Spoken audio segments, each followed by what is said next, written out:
guys, this is Ashleigh, personal trainer and weight loss coach, and I want to talk to you today about a topic we kind of already talked about, but I'm going to build on that. We talked before about being big boned, and we talked about, is that myth or is that fact? And discovered that it is indeed a fact. Some people are big boned, and we talked about 3 different body types. Just to give you a quick recap, but I do suggest you watch that video before this one if you haven't already, so look for that link somewhere below or above, somewhere on here. There's 3 different body types, just a refresher. So there's ectomorphs, mesomorphs, and endomorphs. Typically, someone that describes themselves as big boned is usually an endomorph. There are people that usually have a slower metabolism, they have a hard time losing weight, very easily gain weight, they have a little bit larger frame, and that's usually some of the distinguishing characteristics of an endomorph. Some famous endomorphs that are easily recognizable would be like Beyonce, Kim Kardashian, people like that. And we're going to talk today about, can an endomorph, someone who's big boned, actually lose weight and become skinny or thin? So first of all, I'm just going to give you the answer up front. I'm not going to make you watch the whole video to get the answer, but if you do watch the whole video, you'll understand why that is, how it happens, and some of the challenges that endomorphs face in getting there. But the answer is yes, an endomorph person can become skinny or thin. And we're going to look at this just really easily by some examples. Okay, easy one would be for a male example. There's Chris Pratt. So you may know him from Guardians of the Galaxy, right? But before he was a Marvel action hero, he was definitely a bit on the larger side, a little overweight, but he lost a lot of weight so that he could be in the Marvel movies.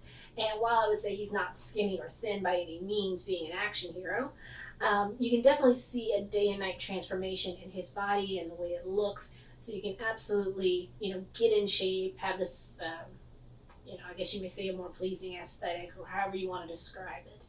He's not skinny by any means, but definitely day and night difference. Another example for women would be recently Adele. Even Rebel Wilson is another example. Both of them are definitely in the endomorph category.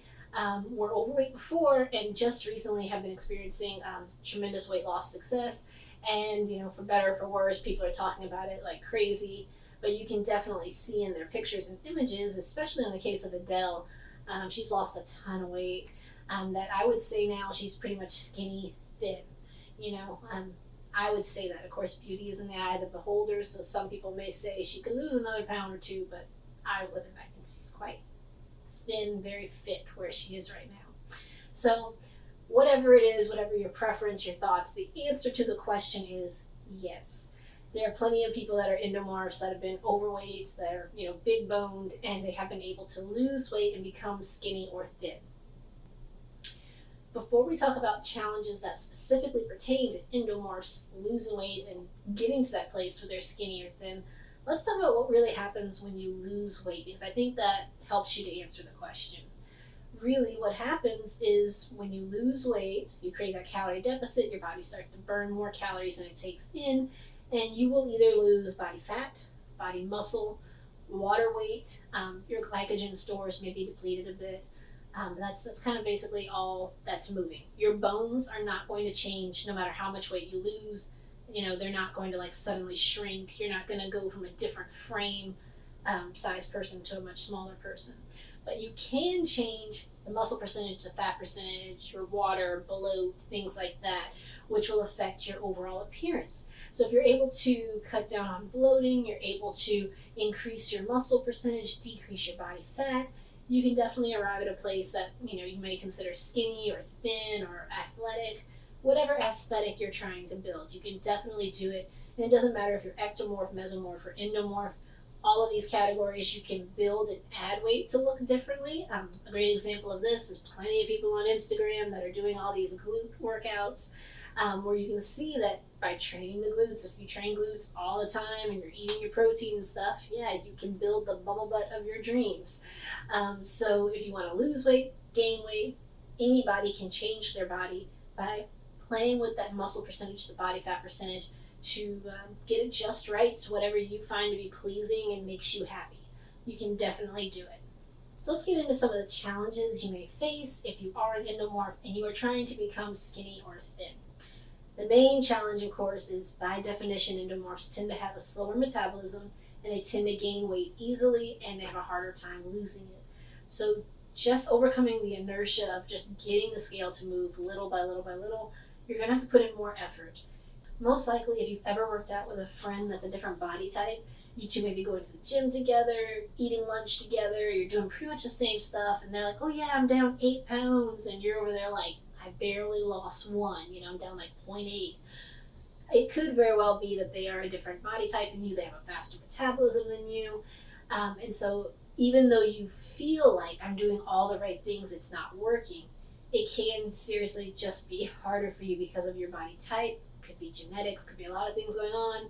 But for endomorphs specifically, we can say that usually it is harder. It's a harder process. So it may be slower for them. They may have to do more to get the same results.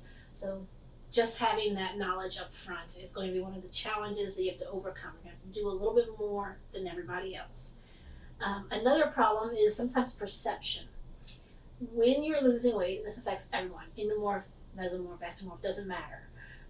When you're losing weight, you may have a vision in your mind of what you're going to look like. And you may look like that when you lose the weight, you might not. And so the process of losing the weight, it can really like play games with your mind. Speaking from my own experience, I'm not an endomorph body frame type, but I'm more of a mesomorph. But anywho, same thought process. When you're losing weight, you lose 15, 20 pounds, and your parents and your friends and everybody's telling you, oh my gosh, you lost so much weight, look at you. And they're giving you all these comments and things, and you're looking in the mirror and seriously to yourself, you're going, I don't see a difference.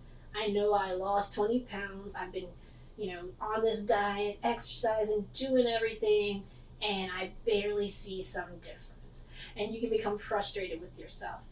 That is a very real thing.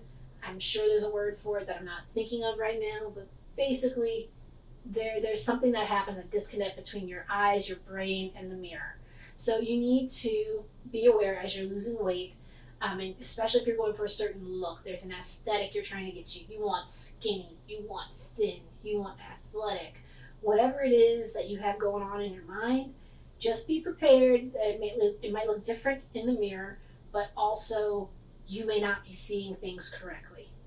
That happens. It's a weird mind game. So just prepare yourself for it, and focus on getting to where you're happy. That's what matters. I would highly recommend for anyone losing weight that if you want to lose weight, great, more power to you. Have a goal. Know that you want to lose 20 pounds, 40 pounds, 50 pounds, great. But back it up with a knowledge of maybe a body fat percentage you want, a muscle percentage you want, or be willing to accept that you may achieve what you want at a higher weight, or it may need to be a lower weight. It just happens that way. That sometimes you go in and you're like, I'm going to be happy when I get to 130 pounds, and that's my goal, that's what I want, and I'm going to get there, and then you get to like 140, 135, and you start going, this isn't what I thought it would look like. Or you're thinking already like, whoa, I look too thin, like this wasn't right for me. You've got to know that that can happen as well. That the number on the scale doesn't tell the full story. So know more of an idea of what you want from an aesthetic perspective, but also know, what kind of body fat percentage you want, muscle percentage you want, how is it that you want to look? Do you want to have some cut and definition in your arms, your legs?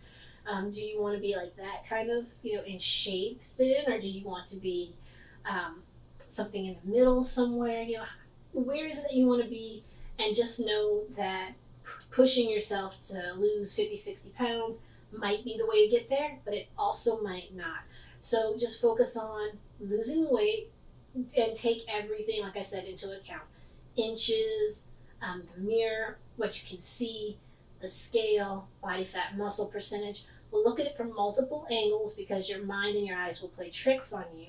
And you've been used to seeing yourself look a certain way for so long that, you can really lose sight of who you want to be, what's going to make you happy, where you're comfortable, what's a good lifestyle for you, and start working towards that. If you need some help with that, definitely reach out to me. That's what I do. I'm a weight loss coach, and I love to help people set their goals, hit their goals. That's what I like to do. So reach out to me if you need some help with that. But if you've got this far in the video, make sure that you like and subscribe. I can't wait to get you guys some more videos soon on different things to help you with your weight loss goals. And I do want to take this time to just apologize that these videos have been kind of MIA, hit or miss lately. Things have been not really all that crazy, but my schedule's changed and that has like thrown me all off. So I'm getting into a new recording schedule, so that's what's happening here, and that's changing my editing schedule, it's changing everything. So hopefully I'll have a new normal soon, and we'll get back to 2 videos a week, and this is the start of that, hopefully. So forgive me if you see I'm dropping the ball sometimes, but I will get back on it. So leave me a comment below if you've got some feedback about being an endomorph or questions about it. Being big bone, what's it about? Love to hear from you on it. And if you have questions or topic ideas on other things, I still want to hear from you. But as always, thank you guys for watching. I really appreciate each and every one of you. Thanks.